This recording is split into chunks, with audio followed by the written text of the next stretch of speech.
Salut à toi, c'est Johan Eguillet, designer graphique et multimédia. J'espère que tu vas bien. Je vais justement te montrer les avantages du freelancing à l'aide de différents points que j'ai sélectionnés parce que des points, il peut y en avoir des dizaines et on va pouvoir voir ça directement en vidéo.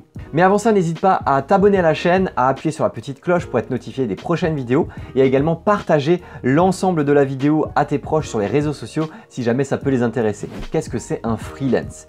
Eh bien, freelance, en parlant en français, c'est tout simplement un indépendant. C'est un entrepreneur indépendant. Et quand on dit indépendant, c'est tout simplement une personne seule. Ça veut dire que exactement comme un commerce de proximité, une boulangerie ou tout type de commerce ou d'activité, ce sont des entrepreneurs qui ont des entreprises, des sociétés. Et un freelance, c'est tout simplement une personne seule qui a sa propre entreprise, qui est indépendante. Et pour ça, il est tout à fait possible dans les domaines notamment digitaux de travailler seul à son compte, d'être indépendant, d'être freelance, notamment si tu es graphiste, développeur, que tu es rédacteur, community manager, parce que c'est des métiers justement où même en étant seul, si tu trouves des clients avec qui tu peux être en liaison justement et être en partenariat, eh bien en étant seul, tu peux très bien vivre de ce métier en question. Maintenant, en France, on est près d'1 million de freelance, donc forcément, il y aura des avantages et des inconvénients à exercer sa passion, sa profession tout seul, que ce soit chez soi ou bien dans un espace de coworking ou dans des locaux. Et donc pour ça, on va d'abord commencer par les avantages. Alors, numéro 1, tu n'as pas de patron. Si tu n'as pas de patron, qu'est-ce qui se passe? Eh bien, tu peux gérer ta clientèle toi-même, à ta manière, avec ta propre personnalité, et tu n'auras pas de supérieur hiérarchique pour te dire ce que tu dois faire et ce que tu ne dois pas faire. Outre le contact direct avec les clients, tu as également la possibilité, en deuxième avantage, d'avoir des horaires variables, des horaires adaptés à ton mode de vie. Par exemple, quand tu es dans un bureau, que tu es salarié, tu peux te bosser de 9 h à 18 h tous les jours. Eh bien, en étant freelance, tu peux totalement changer ces horaires en question. Tu peux très bien travailler de nuit et dormir le jour, par exemple. Alors ça, c'est un extrême, mais c'est tout à fait possible. Tu peux très bien travailler la journée, ensuite aller chercher tes enfants à 16 h, te faire une petite pause goûter avec eux, faire les devoirs et ensuite retravailler le soir. Ça peut être plein de choses. En tout cas, tu peux totalement adapter ton mode de vie et ton niveau de vie en fonction de ces horaires-là. Par exemple, tu peux travailler la semaine et te dire le vendredi, je ne travaille pas et je compense avec le samedi après-midi et le dimanche après-midi. Les horaires sont totalement variables et tu peux les adapter quelle que soit ta situation. Troisième avantage, tu gères toi-même ta propre facturation. Si j'insiste là-dessus, c'est tout simplement parce que tu peux à la fois choisir de faire une sorte d'étude de marché de la concurrence et essayer d'être similaire à la concurrence. Tu peux très bien être en dessous du marché en essayant de faire plus de volume ou bien être au-dessus du marché en proposant des services beaucoup plus premium mais beaucoup plus chers. Donc maintenant, c'est à toi de voir comment tu factures, comment tu veux gérer ta vie de freelance, voir ce qui te suffit d'avoir justement en salaire net pour que tu puisses vivre justement de cette passion et du freelancing. Mais comme dit, il y a deux données qui vont forcément changer énormément ton chiffre d'affaires. C'est le nombre de clients que tu vas avoir et les sommes liées à ces clients en question.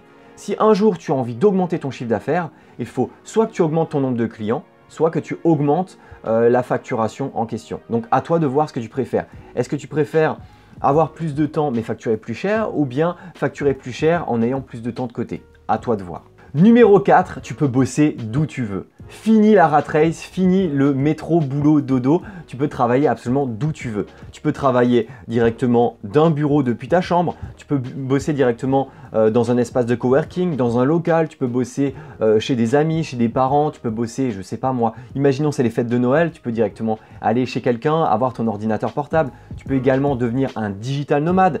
Aller dans un autre pays, faire exactement le même métier avec ton ordinateur portable et proposer tous les services que tu as déjà de manière normale en étant par exemple en France, en Belgique, en Suisse, mais les réaliser en étant en Asie par exemple. Donc ça, c'est extrêmement intéressant, c'est que tu peux être digital nomade. Après, ça dépend forcément du métier en question que tu vas réaliser. Parce que moi, par exemple, je sais que là, tu le vois, j'ai déjà 2 écrans. Moi, je travaille tout le temps avec 3 écrans. Forcément, c'est un peu plus difficile d'être nomade si je préfère travailler avec plusieurs écrans. Mais après, ça, c'est mon choix de freelancing, c'est mon choix de travail. Mais en tout cas, ce qui est sûr, c'est que tu peux travailler vraiment d'où tu veux.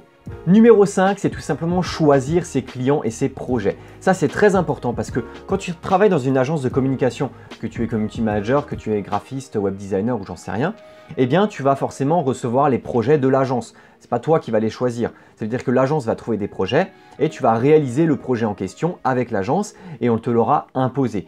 L'avantage, c'est que quand tu es freelance, une fois que tu as suffisamment de clients, tu peux très bien choisir de refuser des clients.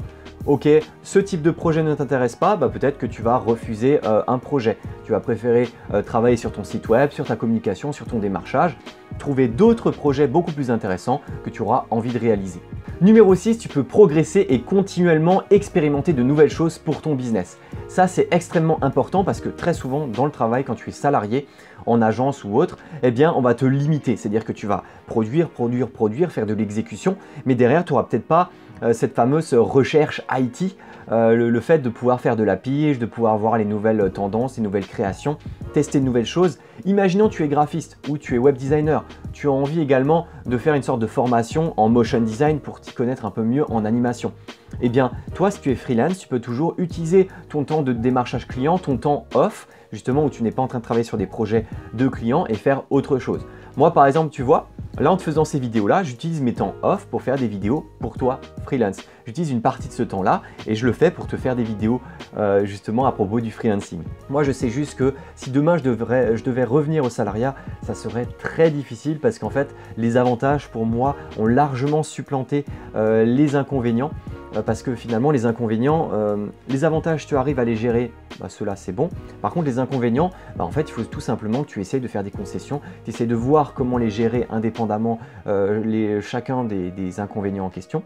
Par exemple, trouver des clients, tu crées ton écosystème. Si tu n'es pas assez productif, tu te crées ton rythme de productivité. Est-ce que tu veux bosser seul ou pas?